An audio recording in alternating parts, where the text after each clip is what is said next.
Hello students and welcome to Best Learning Classes. Today we are going to discuss the questions of the chapter number 9 of your accountancy book from question number 18. So let's get started. Tiny Toys Limited issue 10 lakh shares of 100 each at a premium of 20 for subscription payable as 10 per share on application, 40 per share and 10 premium on allotment, 50 पर share and 10 premium on final payment. ठीक है, तो देखो 10 + 10 20 का premium हो जाएगा जो कि हमें बोला गया है, और 50 + 40 + 10 100 हो जाएगा जो कि फेस वैल्यू है। इस तरीके से उन्होंने मंगवाया है। Over payments on application were to be applied towards amount due on allotment and over payments on application exceeding amount due on allotment was to be return. क्या मतलब है इस लाइन का? एप्लीकेशन पे जितना भी एक्स्ट्रा पैसा आया है उसको अलॉटमेंट पे एडजस्ट कर दो। अगर अलॉटमेंट पे एडजस्ट करने के बाद भी एक्स्ट्रा बच जाता है उसे रिटर्न कर दो। ठीक है। Issue was over subscribe to the extent of 13,000 shares. Students, अगर हम यहाँ पे ध्यान से देखें तो हमें नंबर ऑफ शेयर्स गिवन नहीं है, हमें खुद कैलकुलेट करने हैं। वो बोल रहे हैं ओवर सब्सक्रिप्शन हुई है, हमने 10,000 मंगवाए बट हमें मिल कितने गए? 13,000। ठीक है, तो हमने क्या किया, 12,000 वालों को सिर्फ 1,000 दिए, जो 2,000 वाले थे उनको लेटर्स ऑफ रिग्रेट भेज दिए, मतलब पूरा रिटर्न कर दिया, उन्हें कुछ भी नहीं दिया। ठीक है, जितना भी पैसा हमने अलॉटमेंट और फाइनल कॉल पे मंगवाया था वो पूरा का पूरा हमें रिसीव हो गया। हमें जर्नल एंट्रीज भी करनी है और हमें कंपनी की बैलेंस शीट भी बनानी है। देखिए स्टूडेंट, मैंने क्या लिखा है, मैंने पहले नंबर ऑफ शेयर आपको कैलकुलेट करके दिखा दिए। ठीक है, अच्छा फिर कैसे मंगवाया आपने? 10 एप्लीकेशन पे मंगवाए हैं, 40 अलॉटमेंट पे मंगवाए हैं, प्लस 10 उसमें प्रीमियम, मतलब टोटल 50 अलॉटमेंट पे मंगवा लिए। फाइनल कॉल पे टोटल 60 मंगवाए, इसमें से 50 फेस वैल्यू थी और 10 रुपीज़ का प्रीमियम था, तो प्रीमियम आपका 20 का बन गया। राइट स्टूडेंट्स, मैंने आपको हर एक क्वेश्चन दो तरीके से समझाऊंगी। एक होता है एनालिस्ट टेबल और दूसरा होता है वर्किंग नोट। ठीक है, तो मैं आपको दोनों तरीके से करवाऊंगी, जो भी आपको सही लगे ना आप उससे कर लेना इन क्वेश्चन को। अगर आपको एनालिसिस टेबल इजी लगे तो आप वो यूज़ करना, वरना ये दोनों में आंसर सेम आएगा। स्टूडेंट्स, हमें बोला गया था कि 23,000 वालों को हमने 10,000 दिए। ठीक है, ये हमें क्वेश्चन में बोला गया है। आप लोग क्वेश्चन में जाइए, क्वेश्चन में जाके लाइन देखिए, वहाँ से आपको ये चीज़ पता लग जाएगी। ठीक है, अब बात आती है कैसे मैम, कैसे पता लग गया? स्टूडेंट देखो, क्वेश्चन की लैंग्वेज समझना हमारे लिए बहुत ज़्यादा ज़रूरी है। उन्होंने हमें बोला था कि over subscribe to the extent of 13,000। It means अगर आपने 10,000 मंगवाए हैं ना तो उसमें 13,000 ओवर सब्सक्रिप्शन हुई है, मतलब 23,000 रुपये आ गए हैं आप लोगों के पास। अगर आप ये गलती कर देते हैं कि समझते हैं कि 10,000 से 13,000 ज़्यादा है और सिर्फ 2,000 का ओवर सब्सक्रिप्शन हुआ है, तो आप क्वेश्चन गलत कर देंगे। साफ साफ क्वेश्चन में क्या लाइन लिखी है कि issue was over subscribe to the extent of 13,000 shares, मतलब 13,000 ही ज़्यादा हो गए हैं, मतलब 23,000 के लिए हमारे पास सब्सक्रिप्शन आ गई है, हमने मंगवाए सिर्फ 10,000 से थे। तो अब हमने किया क्या, 12,000 वालों को सिर्फ 1,000 दिए, 2,000 वालों को कुछ दिया ही नहीं, लिखा था ना लेटर्स ऑफ रिग्रेट भेजा है वही, और 9,000 वालों को हमने 9,000 दे दिए। तो देखो टोटल 23,000 आए बट हमने दिए कितने? 10,000 ही दिए। अब आया समझ? तो देखो किस तरीके से करते हैं स्टूडेंट। सबसे पहले हम ये वाली कैटेगरी देखते हैं। देखो इसमें क्या हुआ, इसमें हमें देखने की ज़रूरत नहीं है, डायरेक्ट हो गया। इसमें भी देखने की ज़रूरत नहीं, तो कि जितने आए थे उतने ही दे दिए। अब कैसे करते हैं इन क्वेश्चंस को? देखो स्टूडेंट क्या करते हैं, देखो मैंने लिखा है यहाँ पे 10। ठीक है, क्यों लिखा मैंने 10? क्योंकि 10 रुपीज़ ही थी ना जो कि हम लोगों ने एप्लीकेशन पे मंगवाए हैं। ठीक है, तो एप्लीकेशन आपको रिसीव कितनी होगी? देखो क्या हुआ स्टूडेंट, मैं एप्लीकेशन रिसीव में हमेशा ओवर सब्सक्रिप्शन वाला अमाउंट इसलिए लिखती हूँ तो कि जो पब्लिक हमें देती है ना, तो वो तो जितना एक्स्ट्रा आया है वो सारा उन्होंने हमें दे दिया ना। तो हमारे पास तो 12,000 शेयर के हिसाब से 1,20,000 रुपीज़ आ गए। ठीक है, पर हमें चाहिए कितने थे स्टूडेंट? सिर्फ 1,000 के हिसाब से ही ना, हम उतने ही तो रखेंगे अब अपने पास। तो कि हम इतने को ही अलॉट कर रहे हैं तो भाई वो बोलेंगे अब हमारे पैसे नहीं रख सकते ऐसे, अगर अलॉट कर रहे हो तो रखो अदरवाइज वापस दो। तो ठीक है, हम कह रहे हैं कि हम सिर्फ 10,000 रुपये जो है अपने पास रखना चाहते हैं। ठीक है, तो स्टूडेंट इसका क्या मतलब हुआ, 1,20,000 में से अगर आप 10,000 रख रहे हो तो बाकी का जो ये 1,10,000 है, सॉरी 1,20,000 में से अगर हम लोगों ने 10,000 रख लिया, राइट, कि वो 1,20,000 रिसीव हुए, हम कह रहे हैं हम सिर्फ 10,000 वाले ही रखेंगे, तो बाकी के एक्सेस हुए। क्वेश्चन में क्या बोला हुआ था कि जो भी आपके पास पैसा बचेगा, एक्सेस बचेगा एप्लीकेशन के बाद, उसको अलॉटमेंट पे एडजस्ट करो, अलॉटमेंट के बाद भी बच जाता है तो उसे रिटर्न कर दो। ठीक है, इतनी बात हमें समझ आ गई। अब स्टूडेंट मैंने यहाँ लिखा है 1000 × 50। क्यों लिखा है मैंने 1000? क्यों लिखा? रीज़न ये है कि मैं अलॉट ही 1000 वाले को कर रही हूँ, तो इट मीन्स मेरे पास अलॉटमेंट पे 1000 शेयर्स के हिसाब से 50,000 आने चाहिए और 1,10,000 मेरे पास एक्सेस आ चुके हैं। इट मीन्स ये जो 60,000 है ना, ये क्या है, अब मैं इसको रिटर्न कर दूँगी। दोबारा लॉजिकली सोचिए स्टूडेंट्स, याद करने वाला कुछ भी नहीं है ऐसे क्वेश्चंस में, सिर्फ समझना है। बहुत ही इजी क्वेश्चन है अगर समझ में आ जाए तो, कि हम लोगों के पास रिसीव हो गया 12,000 के हिसाब से ₹10 पे 1,20,000 रुपीज़ रिसीव हो गए, बट हमें सिर्फ 1000 ही रखने हैं, 1000 को ही अलॉट करना है, तो हम उतनी ही एप्लीकेशन अपने पास रख सकते हैं। तो 1000 पे भी मैंने 10 ही रखे। अभी मैं सिर्फ एप्लीकेशन की बात कर रही हूँ। एप्लीकेशन पे जितना भी एक्सेस होगा वो मैं कहूँगी कि मैंने वो अलॉटमेंट पे एडजस्ट कर लिया, अब आप मुझे उतना कम दे देना, और फिर भी अगर एक्सेस बच जाता है तो मैं उसे रिटर्न कर दूंगी। ये लाइन मुझे कहाँ से पता लगी? क्वेश्चन से। तो स्टूडेंट वही सेम चीज़ मैंने की। मेरे पास 1,10,000 एक्सेस बच गए थे, तो मेरे को अलॉटमेंट पे 50,000 रुपीज़ रिसीव होने चाहिए क्वेश्चन के अकॉर्डिंगली। तो कि मैं अलॉटमेंट पे 50 रुपीज़ मंगवा रही हूँ। मैंने वो पूरे के पूरे 50 मंगवा लिए, उसके बाद भी मेरे पास 60,000 एक्सेस बच गया, तो अकॉर्डिंग टू क्वेश्चन मैं ये वाले जो 60,000 है इसे रिटर्न कर दूंगी। अब दूसरा वे क्या है? ये एनालिसिस टेबल। ठीक है, अब अगर आपको ये इजी लगे तो आप ये कर सकते हो। इसमें आप ये क्या करेंगे, ये ना सारे पर्टिकुलर्स लिख लेंगे। क्या लिखेंगे? Serial number, shares applied, shares allotted, excess application money, adjustment in allotment and refund. Very easy, कुछ याद करने वाला नहीं है। जैसे जैसे स्टेप बाय स्टेप हम लोग करते हैं ना, वही हुआ। पहले कितने शेयर अप्लाई हुए, कितने अलॉट किए, कितने ज़्यादा आ गए, कितने आपने अलॉटमेंट पे एडजस्ट कर दिए, फिर रिफंड कितने कर दिए। तो देखो स्टूडेंट, आपके पास शेयर अप्लाई कितने हुए? 12,000 के हिसाब से पब्लिक ने आपको 10 रुपीज़ पे 1,20,000 दे दिए। अब मैं ये क्या लिख रही हूँ? ये वही 12, 2 और 9 जो मैंने आपको वहाँ पे लिख के दिखाया था। ठीक है, 12,000 वालों को 1,000 दिया, 2,000 वालों को कुछ नहीं दिया, और 9,000 वालों को 9,000 दे दिया। वही मैंने लिखा, और यहाँ पे मैंने 10, 10, 10, 10, 10 लिखा एप्लीकेशन वाला। इतना समझ आ गया? तो उन्होंने मेरे को 1,20,000 दिए, 2,000 वालों ने 20,000 दे दिए, ठीक है, और 9,000 वालों ने तो 90,000 दिए। अब जो ये 90,000 थे, तो पूरे 90,000 मेरे पास आ गए, कोई दिक्कत नहीं है। मेरे को कुछ भी रिफंड करने की, कुछ भी अलॉटमेंट पे एडजस्ट करने की ज़रूरत नहीं है।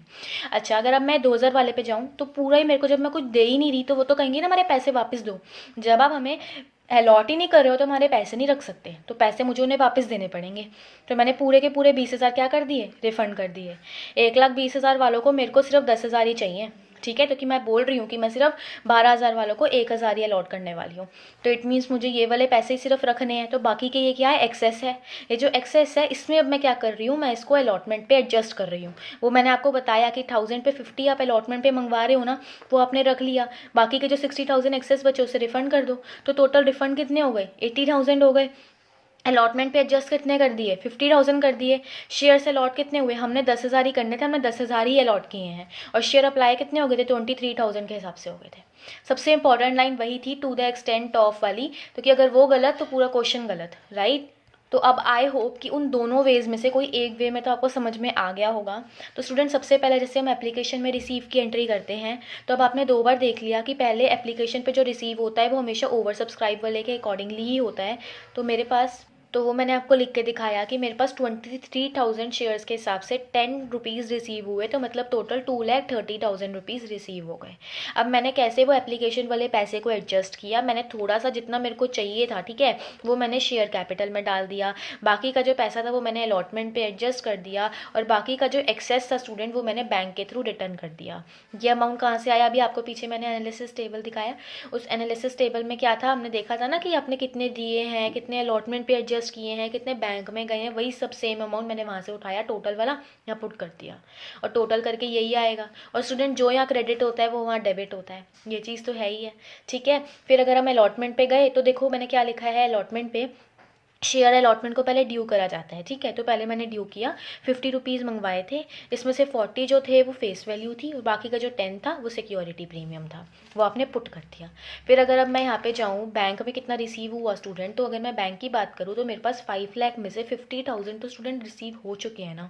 तो अब मैं बाकी के 4,50,000 के रिसीव की एंट्री कर रही हूँ, क्योंकि अलॉटमेंट तो देखो मैंने यहाँ पे 50,000 से कर दी है, तो दोबारा नहीं करनी है। इस चीज़ का भी ध्यान रखना है। ये भी एक ऐसी चीज़ है जो आपको ध्यान रखनी है कि यहाँ पे अमाउंट अब 5 लाख नहीं आएगा, 4,50,000 आएगा, क्योंकि 50,000 की रिसीव की एंट्री आप ऑलरेडी ऊपर कर चुके हो।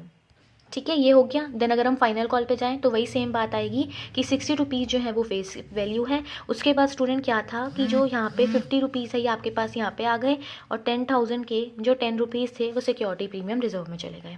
तो 5 लाख यहाँ आ गया और 1 लाख यहाँ आ गया। ठीक है, देन आपने bank to share final call में पूरे पैसे डाल दिए, तो कि फाइनल कॉल में ना ही कोई एरर हुआ, ना ही हमने कोई भी एडजस्टमेंट की है। ठीक है, तो जितना अमाउंट आपने ड्यू किया उतना ही रिसीव हो गया। अच्छा, अगर हम बैलेंस शीट की बात करें तो पहले मुझे नोट्स टू अकाउंट देखने पड़ेंगे। तो ऑथराइज कैपिटल तो मुझे क्वेश्चन में गिवन नहीं थी। हाँ, अगर इशूड कैपिटल की बात करूँ तो इतना बताया हुआ था कि 10,000 share at the rate 100 each आपने इशू किए हैं। सब्सक्राइब कैपिटल की बात करूँ तो वो भी स्टूडेंट मैंने लिख दिया। सिक्योरिटी प्रीमियम वो भी मैंने लिख दिया। ठीक है, कैश एंड कैश इक्विवेलेंट में 12 लाख ही आए ना, 10 लाख फेस वैल्यू के, 2 लाख प्रीमियम के। तो कितना ईजी है देखिए। बैलेंस शीट में तो दिक्कत आनी ही नहीं चाहिए। शेयर कैपिटल आ गया 10 लाख का, सिक्योरिटी प्रीमियम आ गया 2 लाख का, और कैश में कितना पैसा आ गया, 12 लाख आ गया।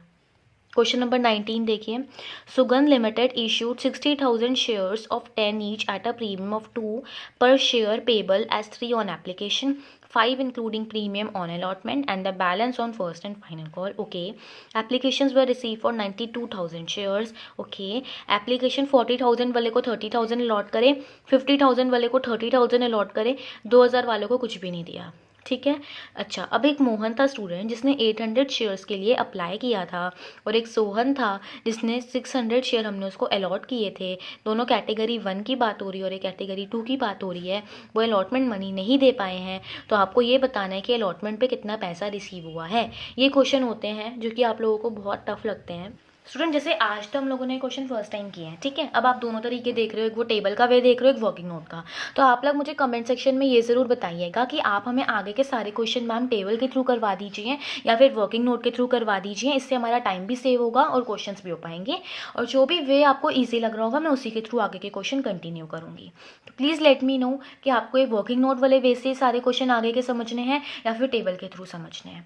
ठीक है, तो मैं उस अकॉर्डिंगली सारे के क्वेश्चन आगे के वैसे ही कराऊंगी। अच्छा, अभी के लिए हम ऐसे समझ लेते हैं। तो सबसे पहले हम वही करेंगे जो हम कर रहे थे। अब हमें अलॉटमेंट की बात करनी है, ठीक है। तो वो हम किस तरीके से कैलकुलेट करेंगे, पहले एप्लीकेशन की बात होगी, फिर वही बात आती है स्टूडेंट की ध्यान रखना है कि एप्लीकेशन पे हमेशा एक्सेस पे रिसीव हुआ है। तो मेरे पास देखो 60,000 के लिए मैंने किया, बट मेरे पास रिसीव 92,000 के हो गए, तो मेरे पास एप्लीकेशन तो 92,000 पे ही आई। तो 92,000 पे 3 रुपीज़ आए मेरे पास। क्यों? तो कि एप्लीकेशन पे आप 3 रुपीज़ मंगवा रहे हो, तो मेरे पास ये पैसा आ गया। ठीक है, अब मैंने एप्लीकेशन रिटर्न कितनी की, जैसे कि हमें कैटेगरी 3 में बोला गया है कि 2,000 वालों को आपने कुछ भी नहीं दिया, तो मतलब मैंने वो रिटर्न कर दिए, तो मेरे पास ये एप्लीकेशन बच गई। ठीक है, अब एक्चुअल मतलब मैंने तो इतनी ही चाहिए थी ना, मुझे इतने के ले गई, तो मुझे तो इतनी ही चाहिए थी, तो ये एक्चुअल होनी चाहिए थी। तो अब एक्सेस कितनी होगी, 90,000 होगी। ये इतना समझ आ गया? आई होप इसमें कोई दिक्कत नहीं है, ये समझ आ गया 90,000 कैसे आया। ठीक है, अब अगर मैं अलॉटमेंट पे जाऊँ तो अलॉटमेंट पे तो मुझे 60,000 पे ही बात करनी है ना, तो कि 60,000 से ही मतलब है भाई मुझे तो 60,000 पे 5 रुपये मुझे चाहिए थे, जो कि क्वेश्चन में लिखा है कि अलॉटमेंट पे आप 5 मंगवा रहे हो, उसमें प्रीमियम भी इंक्लूडेड है। इन टोटल तो 5 ही चाहिए, तो मेरे को 3 लाख चाहिए थे। आगे बात समझ। अब मैं क्या कह रही हूँ कि 3 लाख मुझे चाहिए थे, 90,000 मेरे पास एक्सेस है, तो मैं इसमें से एडजस्ट कर लेती हूँ। बस अब मेरे को 2,10,000 मंगवाने हैं। आई मेरी बात समझ? मैं यही कह रही हूँ ना कि मैं 2,10,000 मंगवा लेती हूँ, 90,000 तो पहले से आ चुके हैं, तो मैं उनमें आपस में एडजस्टमेंट कर लेती हूँ। अब पहले रिटर्न करूँ फिर मंगवाऊँ, बेटर है कि पहले ही एडजस्टमेंट कर लेती हूँ ना, उतने कम मंगवा लूँगी। यही होता है ना स्टूडेंट, दोबारा से पहले रिटर्न करना देन फिर मंगवाना, तो बेटर रहता है कि आप पहले ही एडजस्टमेंट कर लो। हाँ, अगर एडजस्टमेंट करने के बाद भी एक्सेस बच रहा है, जैसे कि पिछले वाले क्वेश्चन में था, तो बिल्कुल रिटर्न कर दीजिए। ठीक है, तो ये हो गया मेरे पास अलॉटमेंट मनी जो कि रिसीव होनी चाहिए। अच्छा, अब अलॉटमेंट देखो मोहन ने नहीं दी है और एक किसने नहीं दी है, सोहन ने नहीं दी है। अब मैम ये आपने कैसे लिखा 2400 एंड 1800। देखो स्टूडेंट, आपको बोला गया है कि मोहन ने 800 शेयर्स के लिए अप्लाई किया है, तो वहाँ से आ गया है 2400, और सोहन ने 600 शेयर्स के लिए अप्लाई किया है, तो वहाँ से आ गया ये 1800। ठीक है, तो टोटल 4200 आपके पास रिसीव नहीं हुआ, तो 2,10,000 में से 4200 रिसीव नहीं हुए हैं, पर 2,05,800 रुपीज़ आपके पास रिसीव हो गए हैं अलॉटमेंट पे, जो कि हमसे क्वेश्चन में मांगा गया था। राइट, अब आपको उस चीज़ में भी डाउट ना रहे कि वो मोहन और सोहन का कैसे आया है, तो वो भी मैंने आपको वर्किंग नोट के थ्रू एक्सप्लेन किया है। देखिए स्टूडेंट, मैंने क्या लिखा है, मैंने लिखा है कि अलॉटेड शेयर्स आपको सबसे पहले निकालने पड़ेंगे ना मोहन की। तो देखो स्टूडेंट, हमें क्वेश्चन में ना क्या करते हैं, कई बार बता देते हैं अप्लाइड शेयर्स, तो दोनों कैटेगरी आपको दे दी हैं।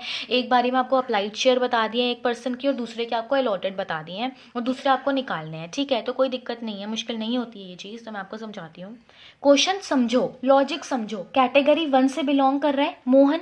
ठीक है, मोहन कैटेगरी 1 से बिलोंग कर रहा है, and we need to find the allotment money not paid by Mohan. ठीक है, अब स्टूडेंट 30,000 शेयर क्या थे जो अलॉट किए हैं कंपनी ने, 40,000 क्या थे जो पब्लिक ने अप्लाई करे हैं, और 800 शेयर्स क्या है जो कि मोहन ने अप्लाइड शेयर्स हैं मोहन के। ये वही है, तो जब भी आपको अप्लाई अप्लाइड शेयर्स गिवन हो तो आप डिनोमिनेटर में भी क्या लोगे, अप्लाइड लोगे, और ऊपर क्या ले लोगे, अलॉटेड ले लोगे। समझ लो ना, अगर आपको क्वेश्चन में अप्लाइड शेयर्स गिवन है तो आपको डिनोमिनेटर में अप्लाइड वाले ले लेने हैं, ठीक है। और अगर आपको यहाँ पे अलॉटेड गिवन होते हैं तो आप डिनोमिनेटर में अलॉटेड वाला अमाउंट लेते हैं। और कैटेगरी ध्यान रखनी है, तो कैटेगरी 1 के अकॉर्डिंगली मैंने अप्लाई और अलॉटेड लिखा, और मैंने इसको ऊपर नीचे किस बेसिस पे किया, तो कि यहाँ अप्लाई था तो नीचे भी अप्लाई आना चाहिए, ठीक है। यहाँ से मेरे को पता लग गया कि उसके अलॉटेड शेयर कितने थे। अब देखो, एप्लीकेशन मनी उसकी रिसीव कितनी हो गई स्टूडेंट, उसने हमें 800 रुपये के हिसाब से 3 रुपये पे 2400 रुपीज़ दिए, पर उसे देने कितने, देखो स्टूडेंट क्या होता है ना, हर एक पर्सन क्या देखता है कि वो जितने के लिए अप्लाई करे ना उसे अलॉट उतने हों। अब हुआ क्या कि उसने अप्लाई तो 800 शेयर के लिए किया, पर हमने ना अलॉट उसे 600 की है, तो जब उसने अप्लाई किया तो उसने हमें 2400 दे दिए, पर जब हमने अलॉट करे हैं ना उसको, तो उसके अकॉर्डिंगली उसे देने कितने चाहिए थे, 1800 देने चाहिए थे, तो ये 600 क्या है, एक्सेस है। अब वो ये कह रहा है कि हम लोगों को क्या पता है कि हम लोग रिटर्न नहीं करेंगे, हम पहले कह देते हैं कि हम एप्लीकेशन पे जो भी एक्सेस होगा उसको अलॉटमेंट पे एडजस्ट करेंगे। तो मैंने कहा कि 600 के हिसाब से 5 रुपीज़ आपको हमें देने थे ना जो अलॉटमेंट पे, वो आप हमें यहाँ पे हम एडजस्ट कर रहे हैं। तो अब देखो 3000 में से 600 तो आपने यहाँ पे एडजस्ट कर लिया, तो जो 2400 है ये अलॉटमेंट मनी है जो कि उसने हमें पे नहीं की है। तो समझना है, कई बार क्या होता है हम डायरेक्टली लिख देते हैं 3000 कि 3000 नहीं दिए उसने हमें, तो वो गलत है, ठीक है। तो कि 600 तो पहले के जो एक्सेस थे उसको भी यूज़ कीजिए। तो आई होप पहली बार में इतना नहीं समझ आया होगा, बट हाँ आ जाएगा। अब सेम वे में सोहन का समझिए, सोहन के आपको क्या गिवन थे स्टूडेंट, अलॉटेड, ठीक है। तो इट मीन्स ये वाले कौन से हैं, अलॉटेड है। तो अब मुझे नीचे कौन से चाहिए, अलॉटेड चाहिए। कैटेगरी नंबर 2, कैटेगरी नंबर 2 में खुद ही देख लीजिए कि 50,000 जो थे वो अप्लाई थे और 30,000 जो थे वो अलॉटेड थे, तो नीचे अलॉटेड वाले आएंगे, तो कि यहाँ अलॉटेड था, यहाँ से अब क्या हो गया, अप्लाइड शेयर आपको मिल गया। अब एप्लीकेशन मनी उसने, देखो अब यहाँ लिखो, देखो अप्लाई उसने 1000 शेयर के लिए किया और अलॉट हमने उसको कितने किए हुए हैं, 600 किए हुए हैं, ठीक है। ये उसके अप्लाई हैं और ये हैं अलॉट। तो उसने हमें पैसे किसके हिसाब से दे दिए, इसके हिसाब से दे दिए, देने किसके हिसाब से चाहिए थे, इसके हिसाब से चाहिए थे, ये हो गया भैया एक्सेस। अलॉटमेंट तो वो इसी के हिसाब से देगा, तो वो 600 पे 3000 उसको देने हैं, 1200 तो पहले से ही एक्सेस है, तो अब उसके कितने रह गए, 1800 रह गए। आई समझ, तो यही अमाउंट है जो मैंने वहाँ पे लिखा हुआ था। बहुत ही ईजी वे है, कोई दिक्कत है ही नहीं, बस लॉजिकली समझना है। हाँ अभी स्टार्टिंग हुई है ना इस चैप्टर की, तो दिक्कत आ सकती है। अब आप ये चीज़ इस टेबल के थ्रू भी देख सकते हो, देखो फिर से मैंने वही लिखा है, share applied, allotted, excess, adjustment, refund, ठीक है। अब देखो मैंने कैसे लिखा, 40,000 वाले को आपने 30,000 दिए हैं, 40,000 वाले को 30,000 दिए हैं, ठीक है। 50,000 वाले को 30,000 दिए हैं, 2,000 वाले को कुछ नहीं दिया। आगे इतनी बात समझ, हर जगह 3 लिया है मैंने, क्यों, कहाँ से आया, एप्लीकेशन पे आपने इतना मंगवाया है, इतना इतना गया, हमने अलॉट इतना इतना कर दिया, ये चीज़ क्लियर है। एक्सेस कितना हो गया स्टूडेंट, 12 - 9 30,000, 15 - 9 60,000, एंड यहाँ पे तो कुछ भी नहीं है, ठीक है। अच्छा, अब एडजस्टमेंट आपको मैंने बताई आपने किस तरीके से की है, वो आपने एडजस्टमेंट कर दी, यहाँ पे भी कर दी, और ये क्या है, तो हमने पूरा का पूरा ही रिफंड कर दिया, ठीक है। तो इस तरीके से आपके पास निकल के आ गया कि इतने शेयर अप्लाई हुए, इतने अलॉट किए गए, ये एक्सेस थी, ठीक है। ये एडजस्टमेंट भी देखो, जितना एक्सेस था उतना ही तो आपने एडजस्टमेंट कर दिया, और ये वाले आपने रिफंड कर दिए 2000 शेयर वाले, ठीक है। तो जो भी इजी लगे प्लीज़ मुझे बता देना, मैं आपको उसी तरीके से कराऊंगी। ज़्यादा अगर टेबल ही पसंद आता है, बिकॉज बहुत ही सिंपल लगता है देखने में, ठीक है। तो अगर ये भी लगे सूट करे तो मुझे बता देना एक बार। Now last question for this video students, Sony Media Limited issued 50,000 shares of 10 each payable as 3 of application 4 on allotment and balance on first and final call, okay। applications 1 lakh shares के लिए receive हुई and allotment आपने कैसे किया, 60,000 वाले को 30,000 दिए, 40,000 वाले को 20,000 आपने दिए।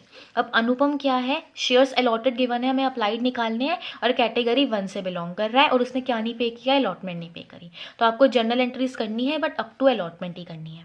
कैटेगरी नंबर 1 क्या है, सबसे पहले एप्लीकेशन कितनी रिसीव हुई, हाँ मैंने माना कि 30,000 जो शेयर्स थे उस पर हम लोगों को रिसीव होने, क्यों, तो कि कैटेगरी 1 में तो 60,000 वाले को आपने 30,000 दिए है ना, तो देखो स्टूडेंट रिसीव इतने पे हो गई, चाहिए इतने पे थी, एक्सेस इतना हो गया, क्लियर है, ठीक है। अलॉटमेंट पे कितना एडजस्ट कर सकते हैं, 30,000 पे, तो कि यही हम अलॉट कर रहे हैं ना, तो हमें इतने चाहिए, तो अभी भी हम अलॉटमेंट पे सिर्फ इतना मंगवा लेंगे, तो कि इतना तो एक्सेस आ ही चुका है, ठीक है स्टूडेंट। चलो कैटेगरी नंबर 2, फिर से एप्लीकेशन कैसे रिसीव हुई, 40,000 वाले को ना आपने 20,000 दिए हैं, तो उन्होंने हमें 40,000 के हिसाब से दे दिए, देने इसके हिसाब से चाहिए थे, ये हो गया एक्सेस। अब इस पर देख लेते हैं, अलॉटमेंट आनी इतनी चाहिए थी, तो ये क्या है, अब हम सिर्फ इतना और मंगवा लेंगे क्योंकि ये तो एक्सेस है ही है।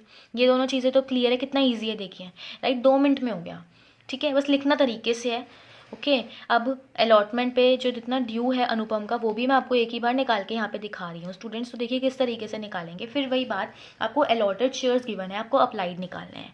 अच्छा, तो ये वाले जो शेयर्स है स्टूडेंट, ये कौन से हैं, अलॉटेड है। कौन सी कैटेगरी से बिलोंग कर रहा है वो, कैटेगरी नंबर 1। तो यहाँ अगर अलॉटेड है तो मुझे यहाँ नीचे भी अलॉटेड चाहिए, तो ऊपर ऑटोमेटिकली अप्लाइड आ जाएंगे। ठीक है, तो कैटेगरी नंबर 1 में देख लो कि 60,000 अप्लाइड थे, 30,000 अलॉट करे हैं, तो यहाँ अलॉट था तो यहाँ पे भी अलॉट आ गया।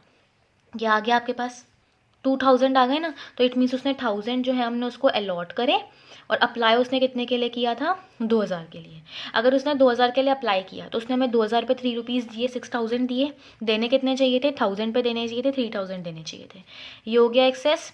अच्छा, अब अलॉटमेंट पे उसके कितने बनते हैं, 1,000 के हिसाब से 4,000 बनते हैं ना, तो कि 4 रुपीज़ आप अलॉटमेंट पे मंगवा रहे हो, तो पहले से ही एक्सेस है ही है। तो अब उसका जो एरर है वो सिर्फ 1,000 का बचा। यही गलती हो जाती है कि हम पूरा 4,000 का एरर ले लेते हैं, तो हमारा पूरा का पूरा क्वेश्चन गलत हो जाता है। तो ये नीड है निकालने की, तो कि क्वेश्चन में ये भी आता है माइंड में कि ज़रूरत क्या है अप्लाइड शेयर्स निकालने की, हमें अलॉटेड गिवन है ना, हम देख लेते हैं फटाफट से। उससे हमें अलॉटमेंट नहीं दी तो मतलब 1,000 पे 4,000 नहीं दी।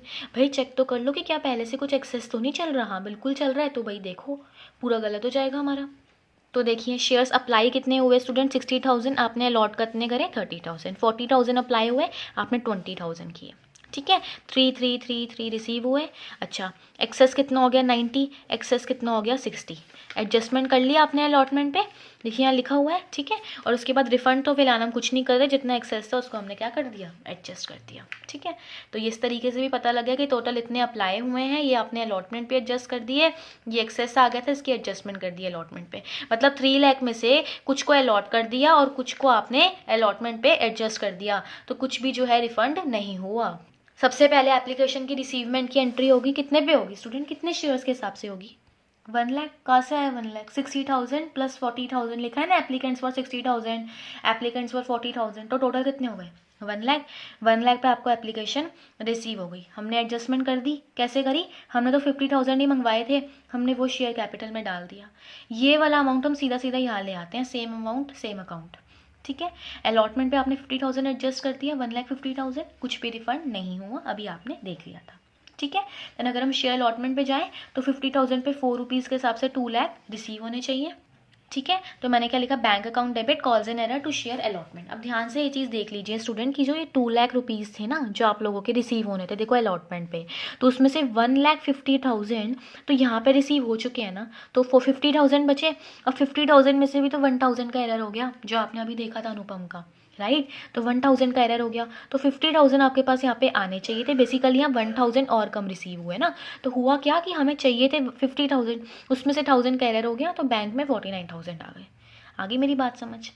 तो जो भी दोनों में से वे इजी लगे मुझे ज़रूर बता देना। ठीक है, आगे के हम वही क्वेश्चंस उसी पे करेंगे। कोई भी डाउट होता है मेरे से पूछ लेना, एक बार वीडियो को पीछे करके देख लेना अगर कुछ भी डाउट हो रहा है तो।